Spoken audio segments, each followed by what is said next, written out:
Hello everyone.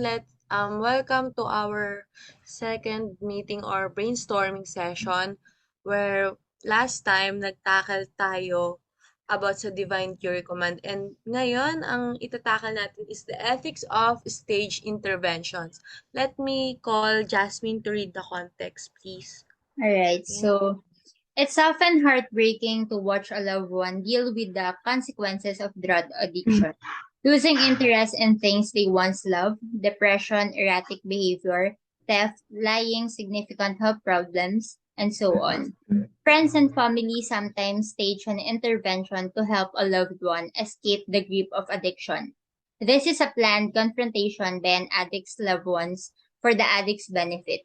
In an intervention, each loved one is allowed to express love for their addicted family member or friend and is invited to describe the harmful effects drug addiction has had on the relationship. Then there is usually a request for the addict to agree to get professional help. The request often comes as an ultimatum: go into rehabilitation immediately or risk losing contact, income, or other privileges from the loved ones who stage the intervention. The hope is that such a drastic measure will help addicts see their addiction needs to be addressed. Thank you, Jasmine. Now that we know the problem or yung mismong topic, I would like to call Leann para i-address yung question number 1. Yeah, Okay, go. so question number 1, stage interventions work when they do because they put enormous social pressures on an addict to get help.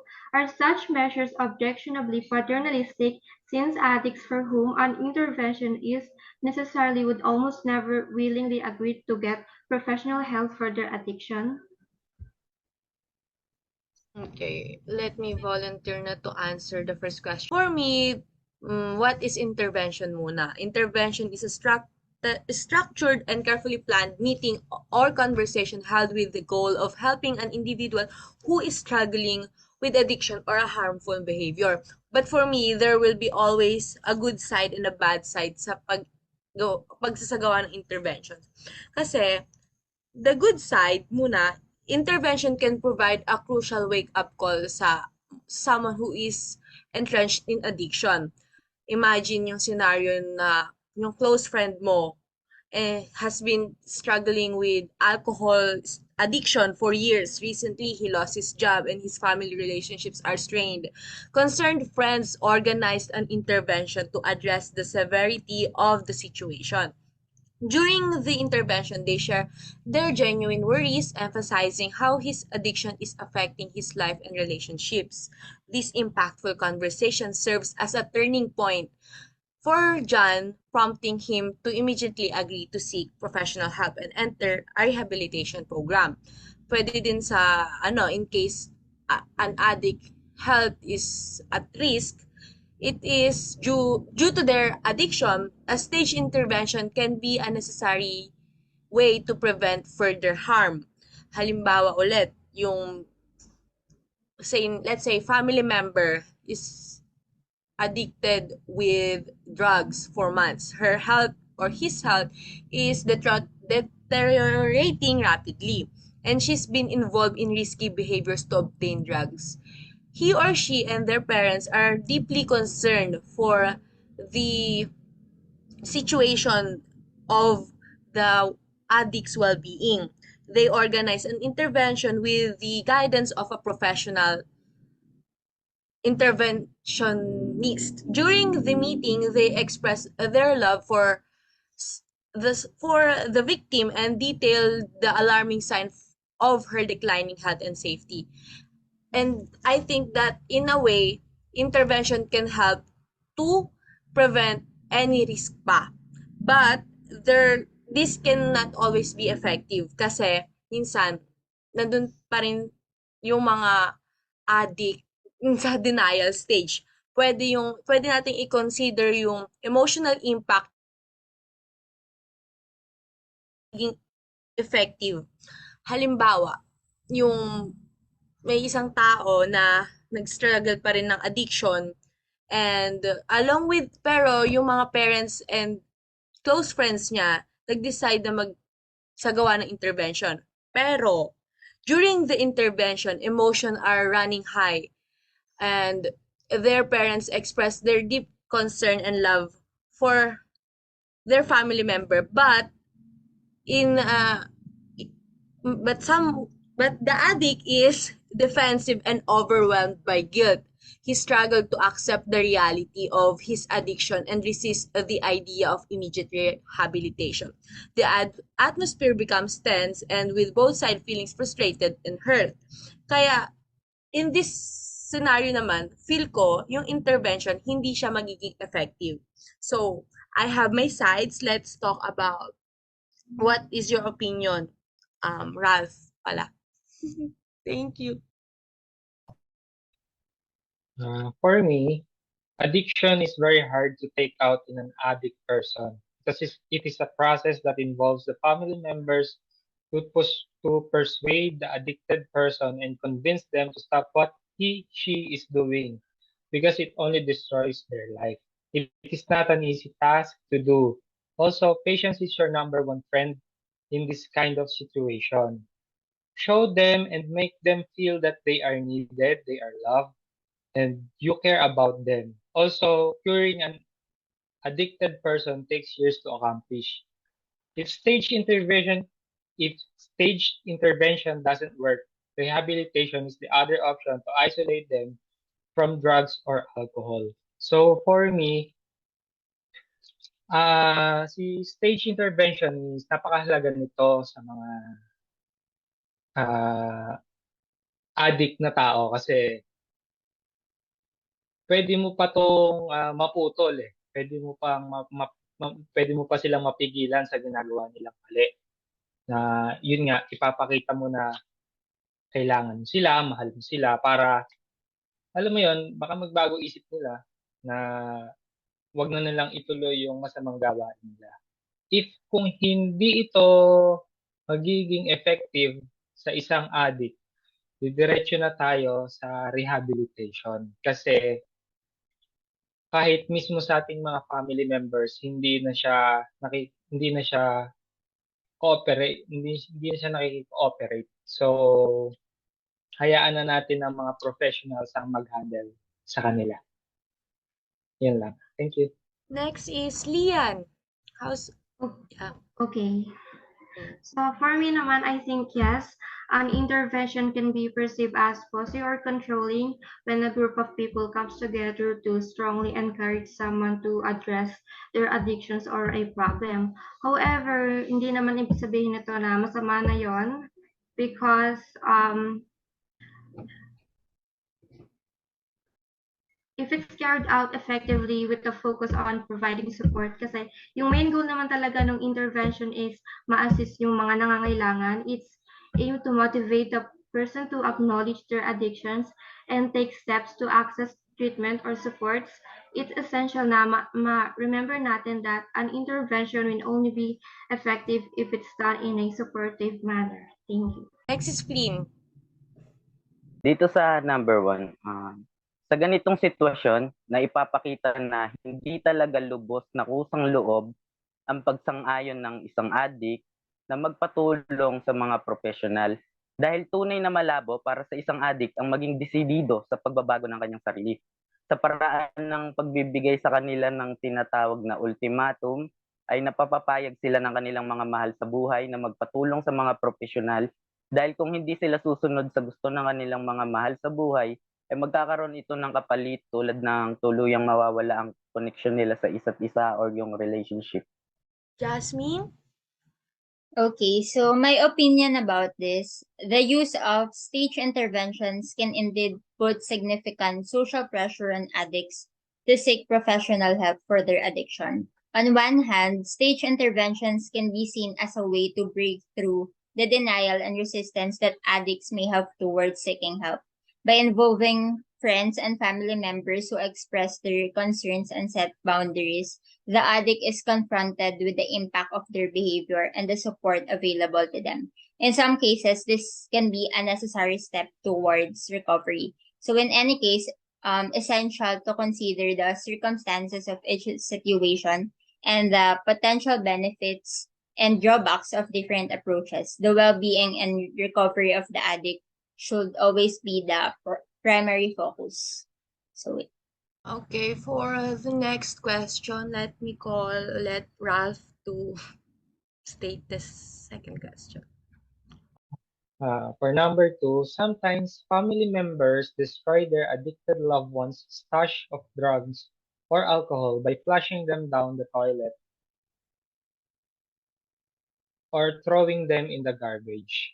The hope is that this will make it more difficult to use the drugs that are doing such harm. But drugs and alcohol can be incredibly expensive or dangerous to obtain. Is it morally justified to destroy a stash of drugs or alcohol as a way of helping an addict? Why or why not? Okay, since ang topic natin is, ang subject natin is ethics, morally good ba ang pag-stash ng drugs sa someone na kinakailangan yun kasi nga addict siya? For me, um, destroying the stash is motivated by genuine concern for the well-being and safety of the addicted loved one. If the addict's drug or alcohol use poses an immediate threat to their health or safety, taking action to remove the substance may be justifiable from a harm reduction standpoint. And also, possession of certain drugs may be illegal and could result in legal consequences for both the addict and those in possession. In such cases, disposing of the stash may be a prudent step. Bali, stepping stone lang siya. Pero, critics may contend that destroying the stash is a short term. That doesn't mean na na-address na yung issues na addict pa, na hindi na ma-stop yung pag-a-addict niya. So, it may be temporarily prevent the use but does not empower the individual to make lasting changes. Destroying a loved one's stash can lead to conflict and strain relationship between families. It may escalate tension and potentially worsen the overall situation.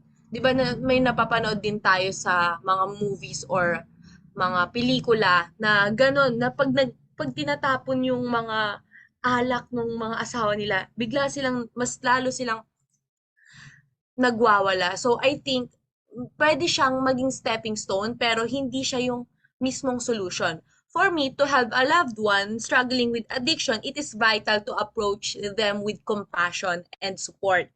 Start by having an open conversation about their substance use, expressing genuine concern and commitment to assisting them in seeking help. Consulting addiction specialist or therapist is crucial for obtaining expert guidance and creating a tailored plan. Encourage the addict to explore professional treatment options like therapy or rehabilitation programs, offering help in finding suitable resources. Depending on the severity, a professionally led can make an intervention. And it will be necessary to present treatment choices. If immediate danger is present, take steps to remove accessible substance. Pero hindi dapat siya binibigla na itatapon na lang bigla.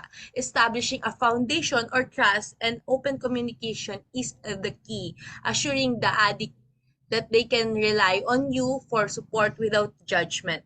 This comprehensive approach aims to lead the individual towards recovery and well-being.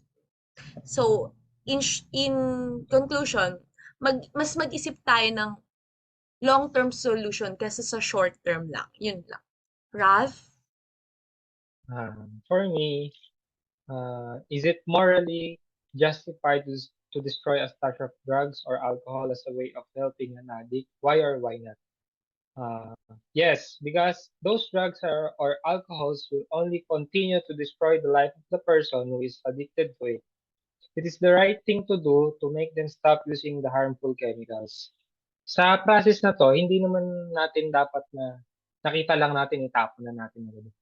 Kailangan muna natin mapunta sa ating possession nito at kausapin yung taong gumagamit nito para maiparating natin yung mensahe na gusto nating sabihin sa kanila na tigilan na yung bagay na yon dahil hindi naman nakakabuti sa kanila kundi nakakasira lang sa kanilang kalusugan at sa kanilang buhay. Yun lang po. Thank you. Leann. Okay, for me naman, yes, it's morally justified to destroy a stash of drugs or alcohol as a way of helping an addict. For me, it's the right thing to do to help the person break free from addictions and regain their freedom. Drugs and alcohol don't bring any benefits, they only make life worse and can affect people around them. However, it's important to understand that there are other ways to support the person in breaking free from addiction, such as consulting with an interventionist. Intervention is a more effective and supportive approach. We also need to inform and help them understand that we take these actions because we care, love them, and want only best for them. Yun lang. Next si Flynn. Number 2, para sa akin, kung sakaling itapon man yung mga drugs, magiging epektibo lang ito sa maikling panahon. Halimbawa, dumating ulit yung time na meron na ulit siyang kakayahang bumili, tuloy-tuloy na ulit yung paggamit niya or addiction niya. Kaya para sa akin, mas mahalaga na ang addict na mismo ang ilayo at tuluyang lumayo sa drugs. Dahil kung papayag siya na sumailalim sa mga katulad ng rehabilitation, kahit anong lapit pa ng droga sa kanya, aayawan o tatanggihan niya ito kung tuluyan na siya nakapagbago. Ang tunay na kalaban ng mga taong na-addict sa droga ay hindi naman yung droga kundi ang kanilang mga sarili. Dahil una sa lahat, ang drugs, walang utak yan. Tayo ang may kakayahang lumayo dyan. Dito sa bansa natin, dumating na yung time na nagkaroon tayong war on drugs. Nawala by drugs? Hindi. So, ibig sabihin, ang hirap puksain ng droga, andyan na talaga yan. So, ikaw na mismo, na tao, ang tutulong sa sarili mo para malayuan yan. Yan lang. Thank you. Salamat. Flynn, our last speaker, Jasmine. What are your thoughts? Okay, so I think the moral justification for destroying a stash of drugs or alcohol as a way of helping an addict is a complex issue. It involves weighing the potential benefits against the potential harms and considering the ethical principles involved. On one hand, destroying the stash may be seen as an act of intervention and protection, especially if the addiction is causing significant harm to the individual and those around them. So by removing the drugs or alcohol, it can make it more difficult for the person to continue using and potentially help them break the cycle of addiction. So the moral justification for destroying a stash of drugs or alcohol would depend on the specific circumstances, the severity of the addiction, and the potential risks involved. So it is important to consider the individual's well-being, safety, and the overall goal of helping them recover from addiction. So that's all. Thank you. Okay, that concludes our topic. So, thank you guys ulit kasi in a short notice nakapag-join tayong lahat. Thank you po. Bye-bye.